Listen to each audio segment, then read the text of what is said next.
जय हिंद साथियों, स्वागत है आपके अपने चैनल शिव क्लासेस पर। आज के इस क्लास में हमारा जो है मानव नेत्र तथा रंग बिरंगा संसार का कुछ टॉपिक रह गया, उसको समझाने का प्रयास करेंगे। चलिए आइए क्लास को शुरू करते हैं।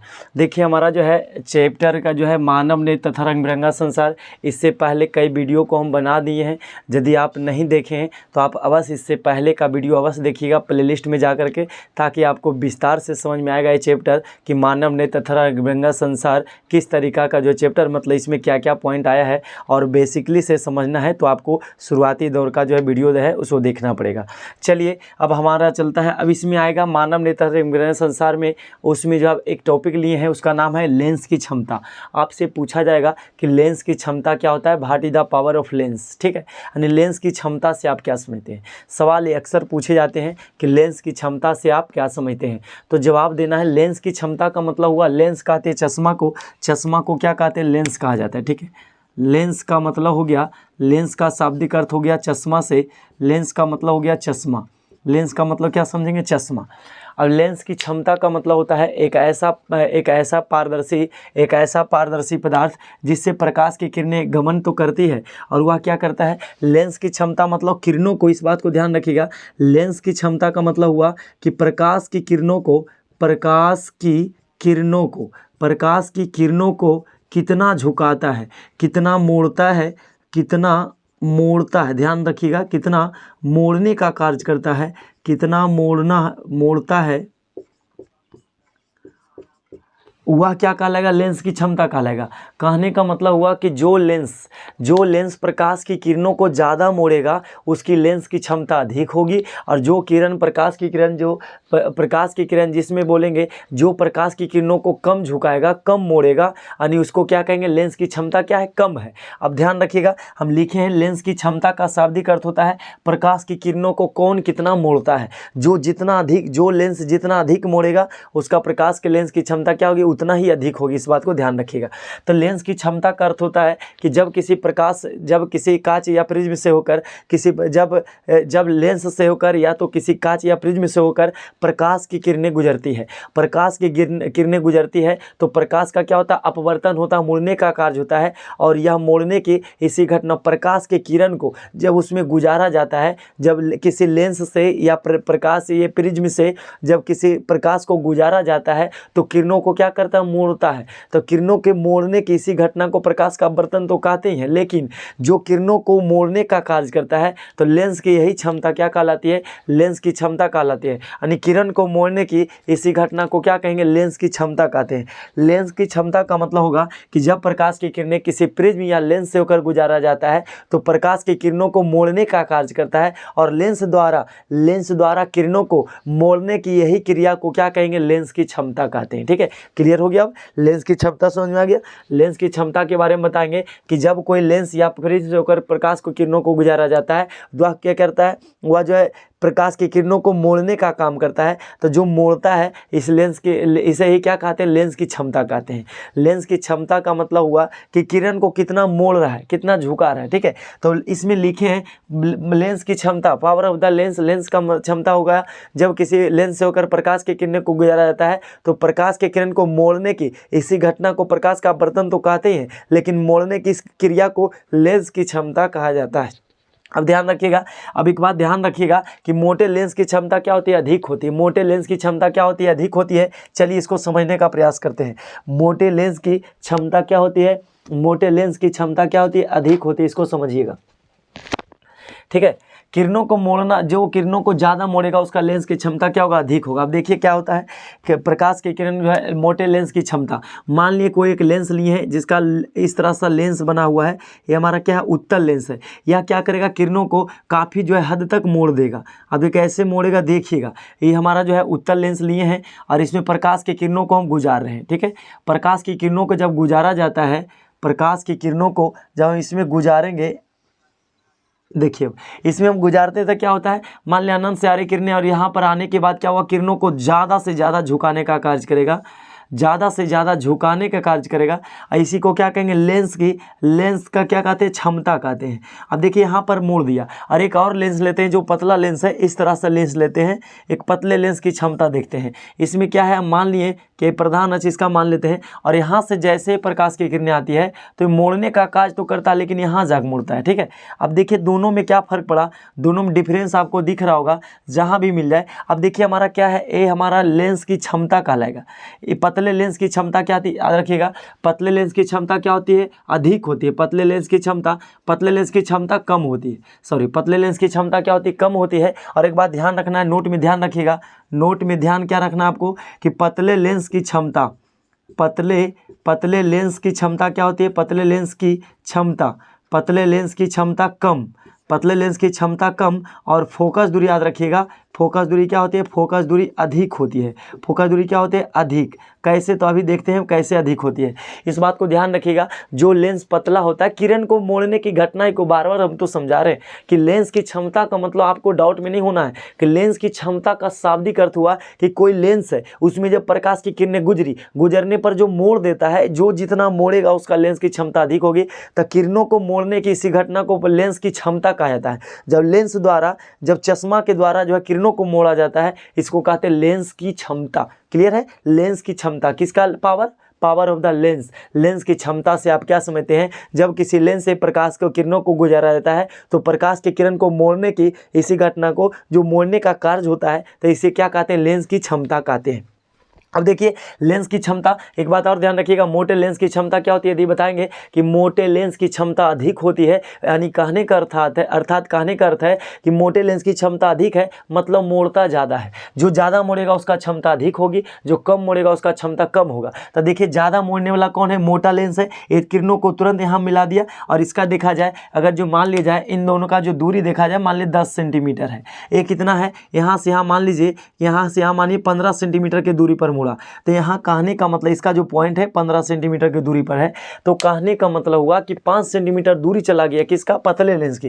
तो इसीलिए कहेंगे कि मोटे लेंस की क्षमता अधिक होती है, जबकि पतले लेंस की क्षमता कम होती है। क्षमता मतलब मोड़ने का गुण, लेंस में मोड़ने का गुण होता है, किरणों को झुकाने का गुण होता है, इसी को लेंस की क्षमता कहते हैं। यानी किरणों को झुकाने का जो कार्य होता है, इसी विशेषता को क्या कहेंगे, लेंस की क्षमता कहते हैं। और मोटे लेंस की क्षमता अधिक और पतले लेंस की क्षमता कम होती है। लेकिन एक बात ध्यान रखना है कि पतले लेंस की क्षमता तो कम होती है, लेकिन फोकस दूरी अधिक होती है। कैसे, तो देखिए हमारा फोकस दूरी यहाँ से आया और इसका दूरी कितना गया, 15 सेंटीमीटर, जबकि किसका फोकस दूरी कहाँ गया, 10 सेंटीमीटर की दूरी पर गया है।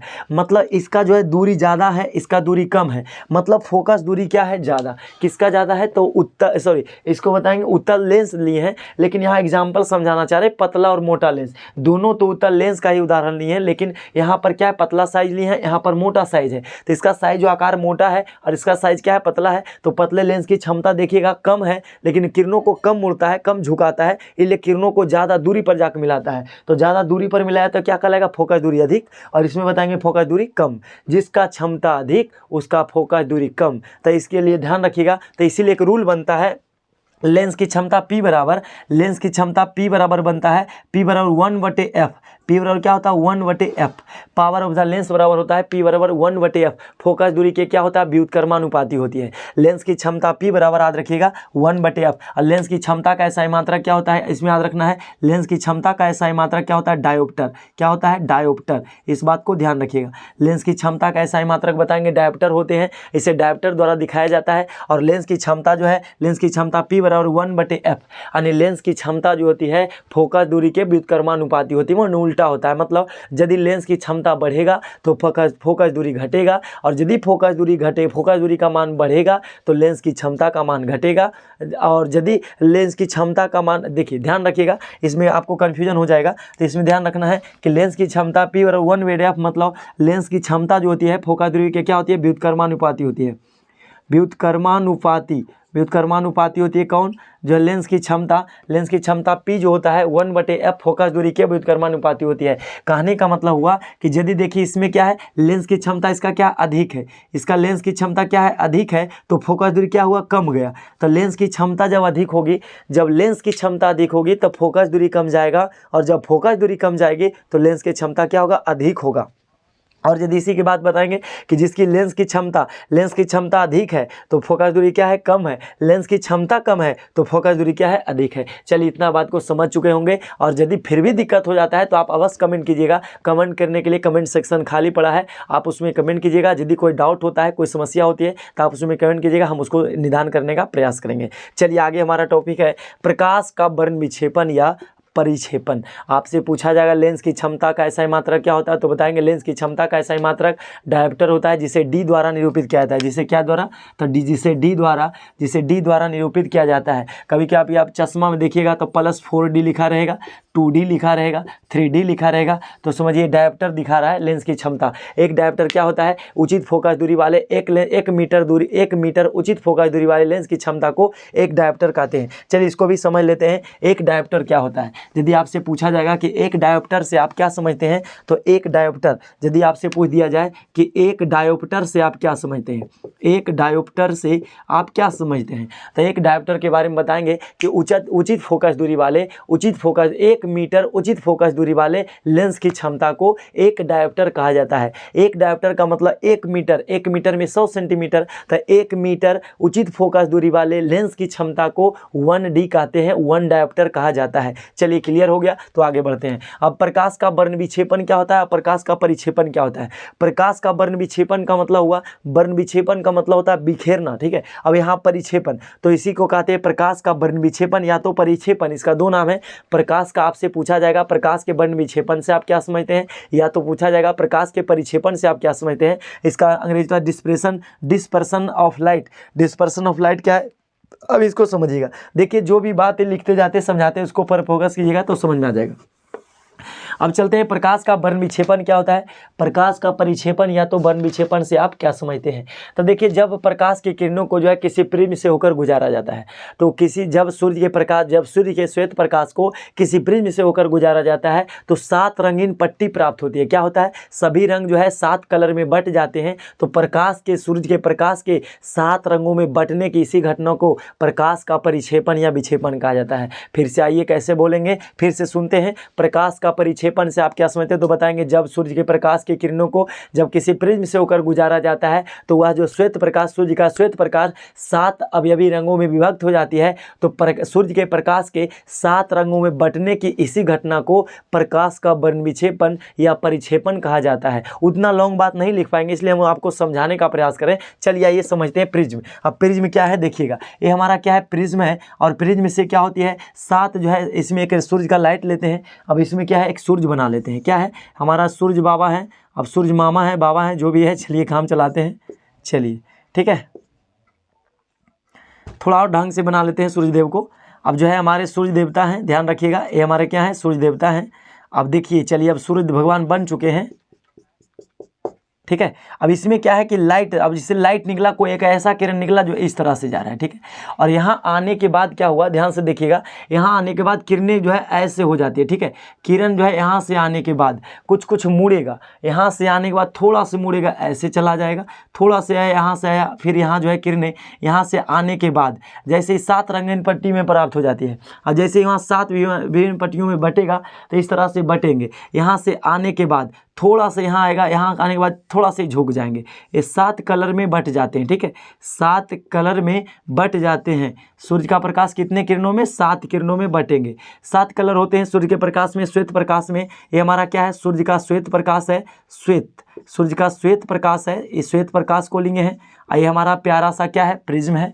ये हमारा प्यारा सा क्या है, प्रिज्म है। और जिससे प्रकाश की किरणें जो है गुजारा जा रहा है, जब सूर्य की प्रकाश जो है किसी प्रिज्म से होकर गुजरती है तो सूर्य का श्वेत प्रकाश 7 अवयवी रंगों में बट जाता है। तो वो सूर्य के प्रकाश के जो है 7 अवयवी रंगों में बटने की इसी घटना को प्रकाश का वर्ण विक्षेपण या प्रकाश का परिक्षेपण कहा जाता है। अब देखिए हम गिनती कर लेते हैं थोड़ा से, 1 2 3 4 5 6, एक और बना लेते हैं, यहाँ से आया और ऐसे। अपवर्तन की क्रिया आप लोग हम देखिए प्रकाश का अपवर्तन पहले से पढ़ा चुके हैं। प्रकाश का अपवर्तन क्या होता है, सघन माध्यम से विरल, विरल से सघन। इसको हम समझाने की आवश्यकता नहीं है, फिलहाल समझिए यहाँ पर डायरेक्ट। अब इसी में क्या है, 7 रंगीन पट्टी प्राप्त हुई है, तो इसको कहते हैं VIGBOR, ठीक है। VIGBOR। अब इसको याद रखिएगा, ट्रिक याद रखिएगा, VIGB BIOR कितना कलर हो गया? 1 2 3 4 5 6 और 7। ये हमारा 7 कलर होते हैं, 7 रंगीन पट्टी प्राप्त होता है। अब इसमें ध्यान रखिएगा, इसको जो हम ऐसे, ये जो 7 रंगीन पट्टी प्राप्त हुआ, इसका नाम क्या रहेगा? बैजनी। बैजनी हापीलाला, बैजनी हापीनाला। देखते कितने रंग हो गए? बैजनी हापीनाला 1 2 3 4 5 6 7, 7 कलर होते हैं। कितने होते हैं? 7 कलर होते हैं। बैजनी हापीनाला, बै से हो गया हमारा बैगनी, और जा से हो गया जामुनी, और नी से हो गया नीला, हा से हो गया हरा, पी से हो गया पीला, ना से नारंगी, और लाल से लाल। ये हमारे 7 कलर होते हैं सूर्य के प्रकाश में। इसको याद रखेंगे। VIGBIOR, भी से हो गया वायलेट, वायलेट मतलब हो गया बैगनी, और जे से हो गया इंडिगो, इंडिगो मतलब आसमानी या जामुनी हो गया, और एक बच गया हमारा जी से हो गया ग्रीन, और अगला बी से हो गया ब्लू मतलब नीला, अगला बाई से हो गया येलो, येलो मतलब पीला, और ओ से हो गया ऑरेंज, ऑरेंज का मतलब नारंगी, और आर से रेड, रेड मतलब लाल, रेड मतलब लाल। अभी हम काला कहा देते। चलिए अब ध्यान रखिएगा, जब अब बताएंगे सूर्य वर्ण विक्षेपण का अर्थ होता है जब सूर्य के प्रकाश से, जब सूर्य का प्रकाश जो है, जब सूर्य का श्वेत प्रकाश किसी प्रिज्म से होकर गुजरती है, और वह प्रिज्म से होकर गुजरने पर प्रकाश का वर्तन होता है और 7 विभिन्न रंगों में बट जाती है, तो प्रकाश, सूर्य का एक श्वेत प्रकाश जो 7 अवयवी रंगों में बट जाना ही क्या कहलाता है? प्रकाश का वर्ण विक्षेपण या परिक्षेपण कहा जाता है, जिसे निम्न प्रकार दर्शाया जाता है। ऐसे करके बनाइएगा तो आपको नंबर दिए जाएंगे। अब इसके बाद अब चलते हैं, अब कौन कौन सा कलर होगा? एक सवाल इसमें बनेगा, आपसे पूछा जाएगा, सवाल पूछा जाएगा आपसे। सवाल क्या पूछा जाएगा? ध्यान रखिएगा, आपसे सवाल पूछा जाएगा। हम देखने गए थे कि आपको दिख रहा है नहीं। देखिए सवाल आपसे पहला नंबर पूछा जाएगा कि जो है पूछा जाएगा कि प्रकाश के वर्ण विक्षेपण में, प्रकाश के वर्ण विक्षेपण में किस रंग का झुकाव अधिक होता है? किस रंग का झुकाव अधिक होता है? तो अधिक किसका होता है? तो बताएंगे बैगनी रंग का। अधिक किसका होता है? तो बैगनी कलर ज़्यादा झुक रहा है, बैगनी कलर ज़्यादा झुकता है। और सबसे कम किसका बताएंगे? तो रेड। सबसे कम किसका है? रेड। और सबसे अधिक किसका था? इंडिगो, वायलेट, VOILET, वायलेट जो है बताएंगे। सबसे अधिक किसका? तो बैगनी कलर ज़्यादा झुकता है। और सबसे कम किसका? तो है बताएंगे सबसे अधिक तरंगदैर्घ्य किसका? तो बताएंगे सबसे अधिक तरंगदैर्घ्य लाल का, और सबसे कम तरंगदैर्घ्य किसका? तो बैगनी का। इस बात को ध्यान रखिएगा। और जो है ब्लू नीला नहीं, तो उसके जो है बैगनी। सबसे कम झुकने वाला कौन? तो लाल कलर। और सबसे अधिक झुकने वाला कौन? तो बैगनी। देखिए सबसे अधिक मुड़ता है कौन? तो बैगनी। प्रकाश के वर्ण विक्षेपण के कारण ये सब संभव हो पाते हैं। इस बात को ध्यान रखिएगा। सूर्य के प्रकाश में कितने लाइट? 7। सूर्य के प्रकाश, श्वेत प्रकाश में 7 रंग होते हैं। पहला का नाम बैगनी, उसके बाद जामुनी, उसके बाद नीला, हरा, पीला, नारंगी और लाल। या तो अंग्रेजी में याद रखिएगा, तो VIGBIOR, VIGBIOR याद कर लीजिए, रट लीजिए। VIGBIOR, तो VIGBIOR हो गए VIG। तो V से हो गया वायलेट, I से इंडिगो, G से ग्रीन, और B for blue, Y for yellow, O for orange, R for red. इतना बात क्लियर है? तो आगे बढ़ते हैं। अब अगला चलते हैं स्पेक्ट्रम। अब क्या होता है स्पेक्ट्रम? इसी में समझ लीजिए, स्पेक्ट्रम समझा देते हैं। एक बात आता है हमारे लिए, क्या आता है? स्पेक्ट्रम। स्पेक्ट्रम क्या होता है? ध्यान से समझिएगा। स्पेक्ट्रम क्या होता है कि जब सूर्य का प्रकाश, देखिए जब सूर्य का प्रकाश को जो है किसी प्रिज्म से होकर गुजारा जाता है, तो किसी प्रिज्म से जब गुजारते हैं तो उस स्थिति में क्या होता है? एक 7 रंगों की सतत रंगीन पट्टी प्राप्त होती है। देखिएगा इस तरफ प्रिज्म के दूसरी तरफ क्या होता है? 7 रंगों की सतत रंगीन पट्टी प्राप्त होती है, जिसे हम क्या कहते हैं? वर्णपट, वर्णक्रम या स्पेक्ट्रम कहा जाता है। इसे स्पेक्ट्रम भी कहते हैं। इसी को जो देखिए 7 रंगों की पट्टी दिख रहा होगा आपको, ये पट्टी क्या कहलाएगा? यही पट्टी को कहेंगे स्पेक्ट्रम। इसी को क्या कहेंगे? स्पेक्ट्रम कहा जाता है। क्या कहा जाता है? स्पेक्ट्रम कहा जाता है। इस बात को ध्यान रखिएगा। स्पेक्ट्रम के बारे में बताएंगे। स्पेक्ट्रम किसे कहा जाता है? स्पेक्ट्रम का 3-4 नाम है। स्पेक्ट्रम बताएंगे, वर्णक्रम, वर्णपट या स्पेक्ट्रम, 3 नाम है इसका जो बताएंगे। स्पेक्ट्रम किसे कहते हैं? तो जब सूर्य के श्वेत प्रकाश को जो किसी प्रिज्म से होकर गुजारा जाता है तो 7 रंगों में बट जाती है और 7 रंगों की एक रंगीन पट्टी प्राप्त होती है। तो उस रंगीन पट्टी को ध्यान रखना है, उस रंगीन पट्टी को क्या कहते हैं? स्पेक्ट्रम कहते हैं, या फिर वर्णक्रम कहा जाता है, या फिर वर्णपट कहा जाता है। उम्मीद करते हैं कि आपको आपको समझ में आया होगा। ये वर्णपट हो गया, स्पेक्ट्रम आएगा, स्पेक्ट्रम भी आएंगे, एक दृश्य स्पेक्ट्रम, एक अदृश्य स्पेक्ट्रम, ये जो आएंगे। तो ये हमारा जो क्या था, स्पेक्ट्रम था। तो स्पेक्ट्रम के बारे में बता। एक बात और ध्यान रखिएगा कि प्रिज्म में पूछा जाएगा कि प्रिज्म में कुल कितनी सतह होती है, ठीक है। प्रिज्म में पूछा जाएगा तो कुल कितनी सतह होती है, प्रिज्म में पूछा जाएगा कि कुल कितनी सतह होती है। तो प्रिज्म में देखिएगा 1 मिनट का आपका टाइम लेंगे, रुकिएगा।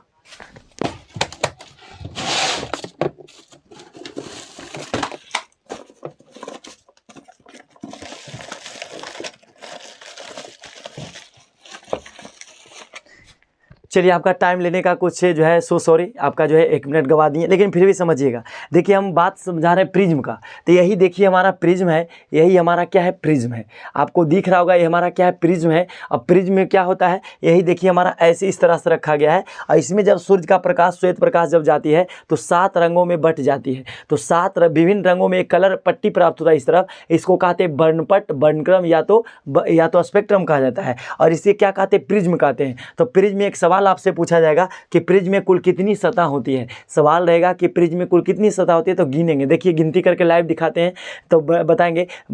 जो है प्रिज्म में कुल 5 सतह होती है। पहला तो एक इधर हो गया, और एक दूसरी तरफ 2 हो गया, और एक दिख रहा होगा आपको 3 हो गया, एक इधर दिख रहा होगा 4 हो गया, और एक नीचे सतह देखिए आपको दिख रहा होगा, ये क्या है, ये हमारा प्रिज्म है। तो ये प्रिज्म से जब, इसी प्रिज्म से जब सूर्य का श्वेत प्रकाश गुजारा जाता है तो सॉरी, तो ये 7 रंगों में बट जाती है। तो प्रकाश के 7 रंगों में बटने की इसी घटना को प्रकाश का वर्ण विक्षेपण या प्रकाश का परिक्षेपण कहा जाता है। और इसके अंतर्गत चलेंगे तो इसमें जो है हमारा प्रिज्म है, प्रिज्म में कितनी सतह होती है। तो आपसे पूछा जाएगा कि प्रिज्म में कुल कितनी सतह होती है, तो बताएंगे 5 सतह। प्रिज्म में कुल कितनी सतह, तो 5 सतह बताएंगे। और 5 सतह होती है। और कलर कितना होता है, तो सूर्य के श्वेत प्रकाश में 7 रंग होते हैं। और सबसे अधिक कौन मुड़ता है, तो बताएंगे बैगनी। सबसे कम कौन झुकता है, तो उसका नाम है लाल। लाल कलर सबसे कम झुकता है। और बताएंगे सबसे अधिक तरंगदैर्घ्य किसका होता है, तो लाल कलर का। सबसे कम तरंगदैर्घ्य किसका, तरंगदैर्घ्य का मतलब होता है कि कोई लाइट कितना दूर तक हमें दिखता है। तो लाल प्रकाश हमें ज़्यादा दूर तक दिखाई देता है।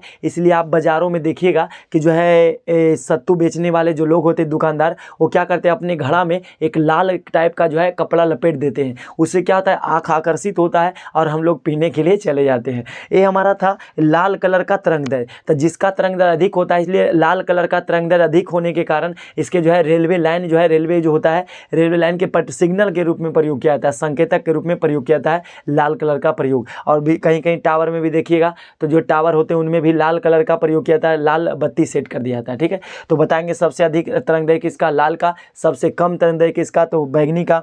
और बताएंगे सबसे अधिक झुकता है कौन, तो बैगनी। सबसे कम झुकता है कौन, तो बताएंगे लाल। जिसका तरंगदैर्घ्य अधिक होगा वो कम झुकता है, जिसका तरंगदैर्घ्य कम होता है वो ज़्यादा झुकता है। और आगे ध्यान रखेंगे प्रिज्म में कुल कितनी सतह होती है, 5 सतह होती है। और बताएंगे लेंस की क्षमता का क्या मतलब होता है। जब लेंस से किसी किरणों को गुजारा जाता है तो प्रकाश के किरण को मोड़ने का कार्य करता है। तो प्रकाश के मोड़ने के इसी गुण को क्या कहते हैं, लेंस की क्षमता कहते हैं। कौन कितना मोड़ने का कार्य करता है, कौन कितना झुकाएगा। जो ज़्यादा झुकाएगा उसका लेंस की क्षमता अधिक होगा, जो कम झुकाएगा उसका कम होगा। तो बताएंगे किसका क्षमता अधिक होगा, तब मोटे लेंस की क्षमता अधिक होती है, जबकि पतले लेंस की क्षमता कम होती है। और बताएंगे पतले लेंस की जिसका क्षमता कम उसका फोकस दूरी अधिक, जिस लेंस की क्षमता कम होती है उसका फोकस दूरी अधिक होता है। और हम समझाए भी थे। और जिसकी फोकस दूरी अधिक होगी उसका लेंस की क्षमता क्या होगा, कम होगा, माने मोड़ने का गुण कम होगा। और प्रकाश का वर्ण विक्षेपण समझ ही गए होंगे। ये हमारा था प्रकाश का वर्ण विक्षेपण। और अगला था स्पेक्ट्रम।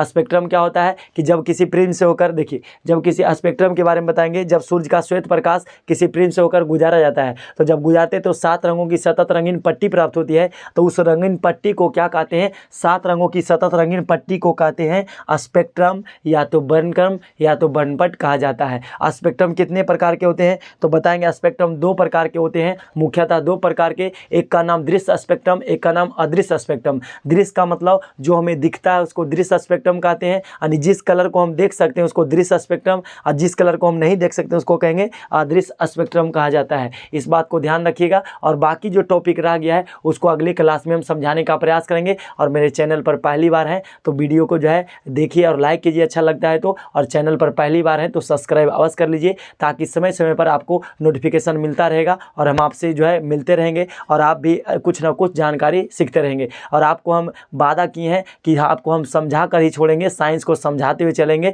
और आपको कोई ऐसा डाउट होता है तो आप कमेंट सेक्शन में अवश्य कमेंट कीजिएगा। जय हिंद सभी को, बाय। कैसा लगा वीडियो और कैसा लगा मेरा पढ़ाने का तरीका, एक बार अपना अंदाज अवश्य शेयर कीजिएगा। सभी को जय हिंद, आपका दिन शुभ हो, बाय।